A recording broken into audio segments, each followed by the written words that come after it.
It was once pithily observed that when the recordings of our time are unearthed 1,000 years hence, those people will wonder how our culture could spend a century listening to the same 4 chords. Well, maybe, but part of me rather suspects that those same 4 chords will still be being listened to. They certainly don't seem to have declined in popularity in the years since that was written. So today we're going to be taking a look at those all-important 4 chords. And before we do, please consider liking and subscribing. That's right, I'm asking you to do that already, even before I've done anything to justify it. That's YouTube for you. Let's crack on. Now, the 4 chords in question and the theory behind them will probably be familiar to anyone who's seen my previous videos on this topic, but let's have a quick recap for those of you late to this particular party. We have our root chord, the tonic, chord 1, which in this case I'm going to have as C major, but this could work in any major key. So chord 1 is going to be C. Then we have the chord built on the 4th degree of the scale. This is known as the subdominant, and in this case, in the key of C, chord 4 is F. Then we have the chord built on the 5th degree of the scale, known as the dominant, and this chord in the key of C is going to be G. And then for our 4th chord, we have the one built on the 6th degree of the scale, which is known as the relative minor. In this case, A minor. So with those 4 chords, we've got quite a range of mood available to us. And the sequence we're going to put them in today is one of the most well-used sequences using these 4 chords. We're going to go from our tonic, the 1, to the relative minor, to the subdominant, to the dominant.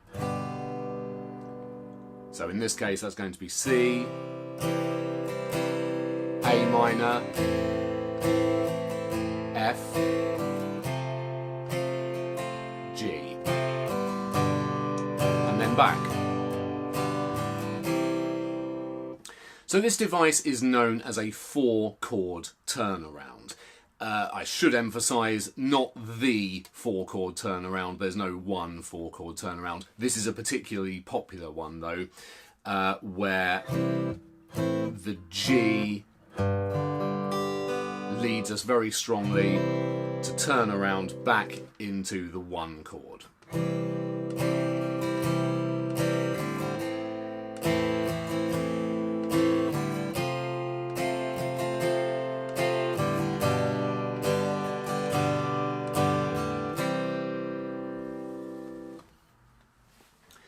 Now, it's difficult to emphasise just how well used this chord sequence is. For many people it will be immediately synonymous with doo-wop and early rock and roll from the late 50s and early 60s, and it does pretty much define pop music of that era.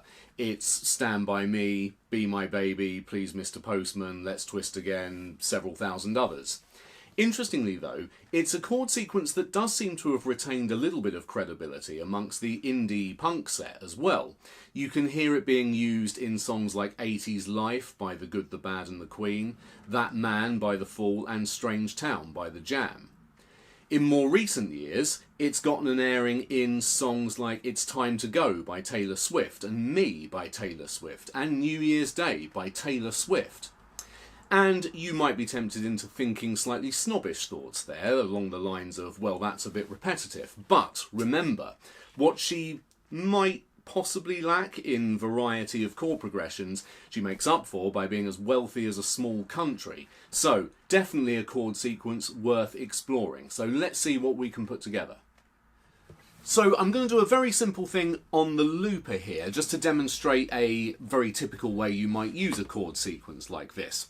So, as you've probably gathered by now, it's 4 chords we're dealing with, and it would typically be played in a 4-bar sequence, 1 bar of each. So first of all, I'm going to set up a little percussive loop that lasts for 4 bars.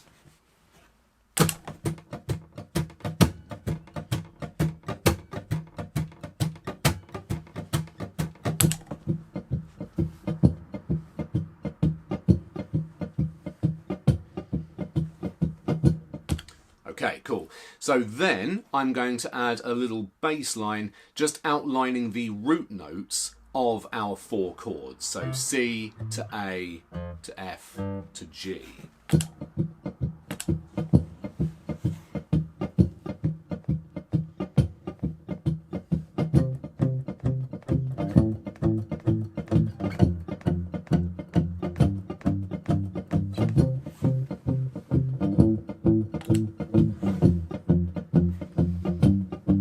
Okay, so then let's give it a bit of momentum with the chords themselves.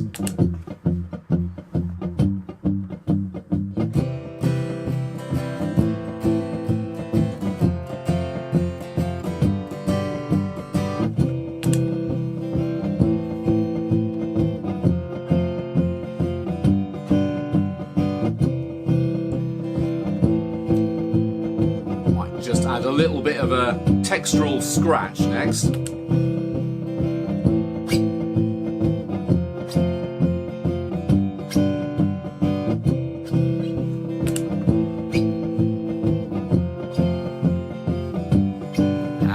Let's add a little bit more up the top. I'll play the same chords higher up on the neck.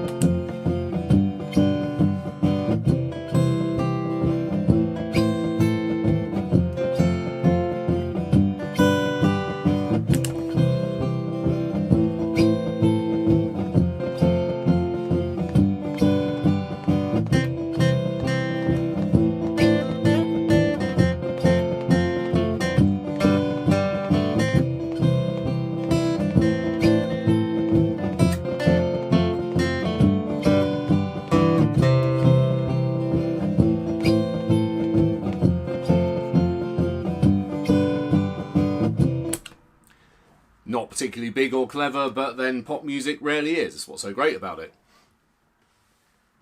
So in terms of how to explore this, I would recommend doing a couple of things.